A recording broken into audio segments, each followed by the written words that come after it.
वंदे मातरम दोस्तों, welcome to रमास गुरुकुल। मैं हूं रामचंद्र और आप सबका स्वागत है रमास गुरुकुल के इस ऑनलाइन प्लेटफॉर्म पर। कैसे हैं आप सब लोग दोस्तों? चलिए फटाफट से लाइव जुड़ जाइए और एक बार कमेंट बॉक्स में कमेंट करके बता दीजिए ऑडियो विजुअल्स करेक्ट है कि नहीं है। इस सेशन के लिंक को सभी दोस्तों के साथ में शेयर कर दीजिए। फटाफट से लाइव जुड़ जाएं दोस्तों। चलिए आज का सेशन हम शुरू करते हैं। पहला क्वेश्चन क्या है अपना? सेंट पॉल रिज जो है ये कहां पर सिचुएटेड है?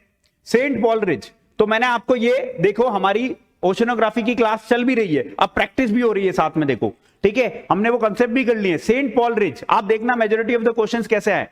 Atlantic ocean, Indian ocean, Pacific ocean और मेडिटेरियन सी। तो ये आपके कहां पर है? सेंट पॉल रिज आपके इंडियन ओशन में। 2 इज द राइट आंसर। और मैंने आपको बताया भी था, ये टेबल बताई थी जहां पर मैंने बताया था इंडियन ओशन के अंदर में आपके सेंट पॉल रिज जो है लोकेटेड है। और ये टेबल जो है वेरी वेरी इंपॉर्टेंट है, इसको आप याद कर लीजिए। This is the summary of all. और यहां से क्वेश्चंस आपको हर बार मिलेंगे, कम से कम एक क्वेश्चन आपको इस एग्जाम में भी देखने को मिलेगा।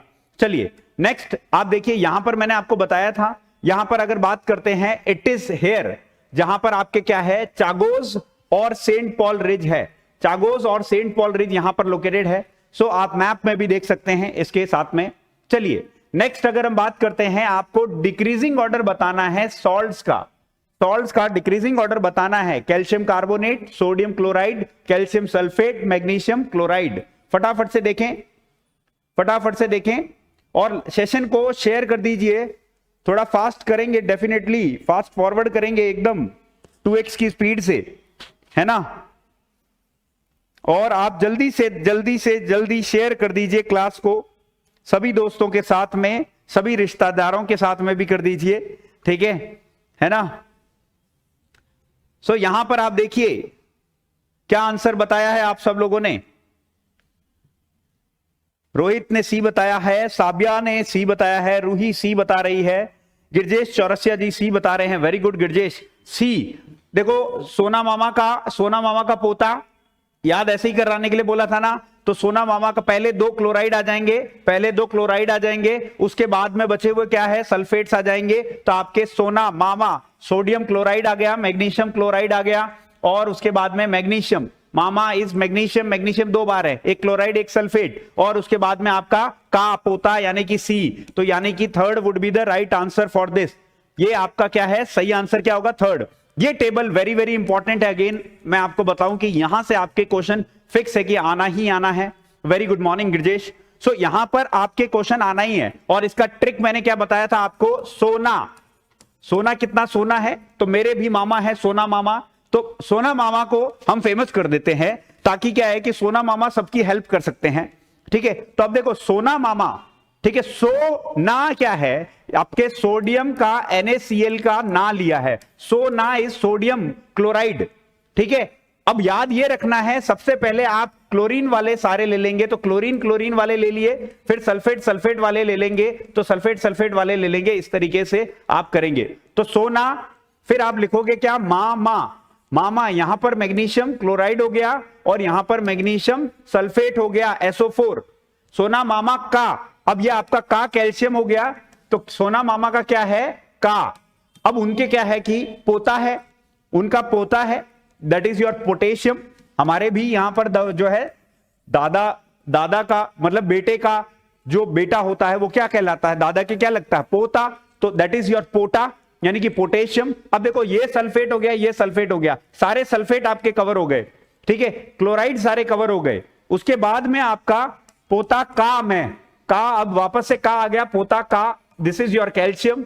अब आपके कैल्शियम कार्बोनेट हो गया, का मैग, ठीक है, का मैं क्या लगता हूं, फ्रेंड हूं, है ना, जैसे आप लोगों का फ्रेंड हूं वैसे ही फ्रेंड है। सो याद रखिएगा। और यहां पर सोडियम क्लोराइड की परसेंटेज देख लो, कई बार आपसे यह पूछा जा सकता है कि बताओ सोडियम क्लोराइड की परसेंटेज कितनी है, तो 77.8।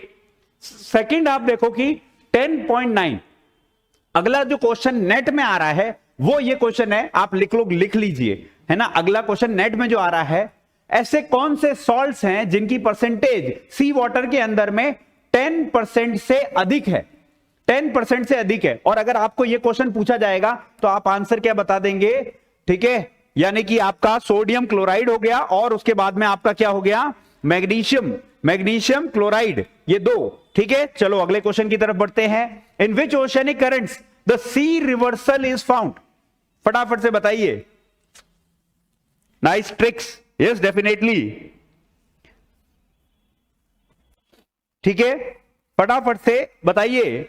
इन which ocean currents the seasonal reversal is found, seasonal reversal किस ओशन करंट्स के अंदर में होता है? North Indian Ocean, South Indian Ocean, North Atlantic Ocean, South Pacific Ocean. बहुत ही आसान सा प्रश्न है, ठीक है, ज्यादा विचार करने की आवश्यकता तो है ही नहीं इसमें, है कि नहीं।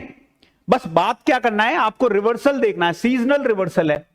सीजनल रिवर्सल आप देखो, सीजन जो होते हैं ना, स्पेशली अगर हम बात करते थे मॉनसून का जो सीजन होता है, सीजनल विंड्स में भी हम पढ़ते हैं, that is specific to Indian subcontinent, Indian subcontinent.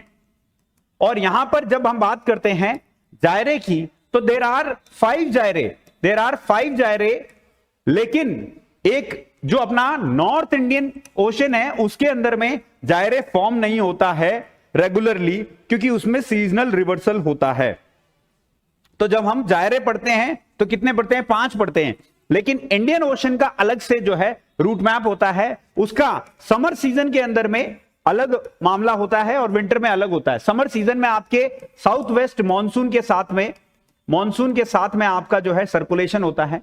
तो आप देखो यहां से साउथ ईस्ट ट्रेड विंड्स आई, तो ये आपके साउथ वेस्ट मॉनसून करंट आ गया, ये आपके इंडियन ओशन की तरफ इस तरफ से गया और ये आपके ऐसे सर्कुलेशन कवर होता है, राइट। और यही आप अगर विंटर के अंदर में चले जाते हैं तो विंटर के अंदर में आपका क्या आ जाता है, नॉर्थ ईस्ट मॉनसून आ जाता है। विंटर के अंदर में क्या आ जाता है, आपके नॉर्थ ईस्ट मॉनसून आ जाता है। अब यहां पर आपके नॉर्थ ईस्ट ट्रेड के अंडर में, इन्फ्लुएंस के अंदर में ये जो करंट्स हैं वो आपकी होती हैं। और आपने देखा था विंड जो होती है एक फैक्टर होता है जो करंट को डिसाइड करता है, राइट।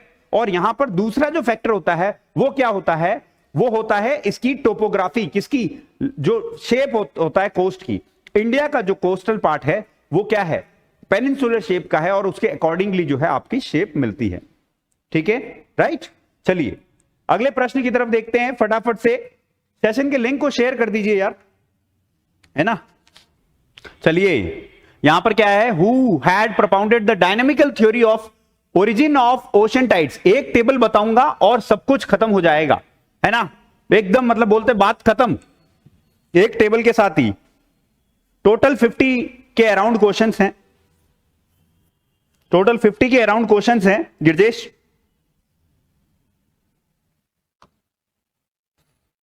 तो यहां पर आपके कौन है, डायनेमिकल जो आपके थ्योरी बताई है, डायनेमिकल जो थ्योरी है वो किसने बताई है, आपके लाप्लास ने बताई है, लाप्लास ने।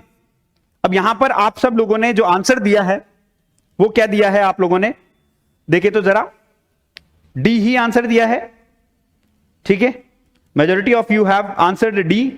अब यहां पर आप देख लो, the theory of origin of tides, ये टेबल अगर आपने याद कर ली तो आपका एक क्वेश्चन पक्का हो गया, ठीक है। यहां पर आप देखो कि इक्विलिब्रियम थ्योरी जो है वो आपके न्यूटन ने दी, सबसे पहली थ्योरी है 1687 के अंदर में। इक्विलिब्रियम थ्योरी किसकी है, न्यूटन की है। याद करो मेरे साथ में, वापस रिपीट करो, जोर से बोलो, जय माता दी नहीं बोलना है, अभी यहां पर क्या बोलना है, न्यूटन बोलना है। किसने दिया है इक्विलिब्रियम थ्योरी, जोर से बोलोगे, न्यूटन 1687। ये डायनेमिक थ्योरी वो क्या है, जोर से बोलोगे, लाप्लास। याद हो जाएगा, साथ में अभी के अभी फिर कभी नहीं भूलोगे, 1755 ईयर याद करो, loudly speak it. Progressive wave theory, देखो हमें जब प्रोग्रेस करना होता है तो हम एक गाना गाते हैं, वी विल रॉक यू। सो यहां पर वेविल है, प्रोग्रेसिव वेव थ्योरी कौन है आपके, वेविल। याद रखेंगे, वी विल नहीं है, वेविल है, ठीक है, विलियम वेविल। और ये क्या है आपके 1833, राइट।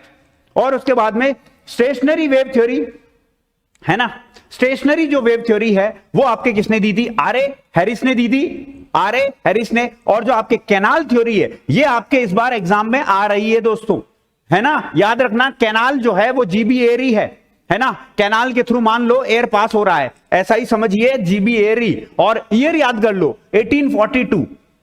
तो ये टेबल आपको एकदम मतलब जो है बेसिकली 2 नंबर मिलाएगी। अगर 2 नंबर पक्के हो चुके हैं ठीक है, तो फटाफट से एक बार तो लाइक कर दो और एक बार ना कुछ इमोजीज भेज दो कि अगर आपको पसंद आ रहा है सेशन तो इमोजीज भेज दो। अब बात आते हैं, एक जो है एक ट्रेंड है पीजीटी के अंदर में, एक ओशियनोग्राफी से क्वेश्चन इस पैटर्न का पक्का आता है आपके, ठीक है, इस पैटर्न का पक्का आता है। अब आप देखो कि if the speed of rotation, earth rotation is doubled, earth के रोटेशन की स्पीड को डबल कर दिया जाता है, then the delay in the occurrence of next high tide will be, कितना नेक्स्ट हाई टाइड है उसमें डिले क्या होगा। समय, very good morning, very good morning, ठीक है। Prasoon Pathak, after long time, good morning.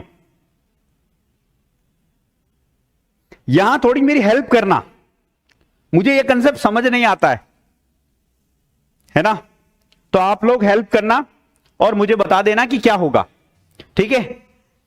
मैंने बोला यार मेरे को समझ नहीं आता है, तो मैंने सोचा कि यार चलो कोई बात नहीं यार, चैट जीपीटी को शायद ना आजकल चल रहा है बहुत ही, चैट जीपीटी को ना समझ आता होगा, उससे पूछ लेते। तो मैंने बोला चैट जीपीटी चल भाई ये जो क्वेश्चन है ना इसका आंसर तू मुझे बता दे। ऑप्शंस दे दिए, ठीक है, ऑप्शंस दिए उसको 104 मिनट, ऑप्शंस दिए उसको 52 मिनट, ऑप्शन दिए 13 मिनट, ऑप्शन दिए 26 मिनट। तो उसने आंसर दिया कि भैया 13 मिनट है इसका आंसर। तो मैंने बोला अच्छा तुझे पता है 13 मिनट है, तो चल बता, एक्सप्लेन करके बता दे कि ये 13 मिनट है कैसे। तो उसने बोला यार एक्सप्लेन करने के लिए तो सारी गणित समझनी पड़ेगी, है ना, कि टाइड कैसे ऑकर होती है, ठीक है, टाइड के अंदर में डिफरेंस कितना आता है, रेगुलर डिले जो होता है एक 24 आवर्स के अंदर में वो कितना होता है, 52 मिनट्स का डिले होता है। और उसके बाद में कहीं जाकर के मैं तुम्हें बता पाऊंगा कि ये जो अर्थ के रोटेशन को आप डबल कर दोगे तो उससे क्या होगा, उससे क्या होगा, डिले कितना होगा। अर्थ के रोटेशन को डबल किया, सो रोटेशन के साथ में आप इतना सा याद रख लीजिए, इनवर्सली प्रोपोर्शनल है टाइम। जो वैसे एवरेज जो डिले होता है वो कितना होता है, 52 मिनट्स का होता है, एवरेज डिले कितना होता है, 52 मिनट्स का होता है। तो चैट जीपीटी बता ही नहीं पाया, बिल्कुल नहीं बता पाया। तो यहां पर आप लोगों के जो आंसर है वो एकदम सही है, आप सब लोगों ने सही आंसर दिया है। सो अगर आप याद कर लीजिए रोटेशन को आपने डबल किया तो आपका जो डिले हो जाएगा वो क्या हो जाएगा, हाफ हो जाएगा। डिले क्या हो जाएगा, अगर रोटेशन डबल हुआ है, अगर आपका रोटेशन डबल हो गया तब आपका डिले क्या होगा, शॉर्ट स्वीट समझो वो क्या हो जाएगा, हाफ हो जाएगा। तो 52 मिनट्स का आधा कर दो, 52 मिनट्स का आधा कर दोगे तो 24 आवर्स के अंदर में आपके जो है डिले कितना आ जाएगा, 26 मिनट्स का डिले आ जाएगा। So that would be the right answer. चलिए, एकलव्य बैच यूजीसी नेट की तैयारी करनी है ज्योग्राफी में, English medium as well as bilingual, तो यहां पर आप जो है कोर्स लीजिए, ठीक है, पूरी डिटेल्स आपके पास में है, जस्ट गो थ्रू दिस, ठीक है। अगर बात करें कलाम बैच, आरपीएससी असिस्टेंट प्रोफेसर की तैयारी कर रहे हो, पेपर 1 पेपर 2 से परेशान हो, इंग्लिश मीडियम का कंटेंट ढूंढने में दिक्कत आ रही है दोस्तों, बाइलिंगुअल और इंग्लिश मीडियम दोनों ही शानदार तरीके से कंटेंट आप लोगों को यहां पर मिलेगा और आप कलाम बैच के साथ में जुड़ सकते हैं। चलिए, प्रताप बैच के अंदर में एक्सक्लूसिव इंग्लिश मीडियम आपका कंटेंट मिलेगा, फ्री क्लास पीडीएफ भी मिलेगी और आपको 40+ कैसे स्कोर करना है ये भी बताया जाएगा। फ्री टेस्ट सीरीज होगी, टॉपिकल वीकली टेस्ट होंगे, 5 यूनिट्स कवर होंगी दोस्तों, और शानदार तरीके से आपको मजे से सारी चीजें याद करवाई जाएगी, पढ़ाई जाएगी, बताई जाएगी और टेक्स्ट लिए जाएंगे। सो स्कोर वेल, ठीक है, and achieve your dreams by downloading Ramas Gurukul app. Freedom sale चल रही है और फ्लैट 50% डिस्काउंट आप पाने के लिए कोड लगाइए FREE50। So thank you very much for joining me on this particular session. जय हिंद दोस्तों।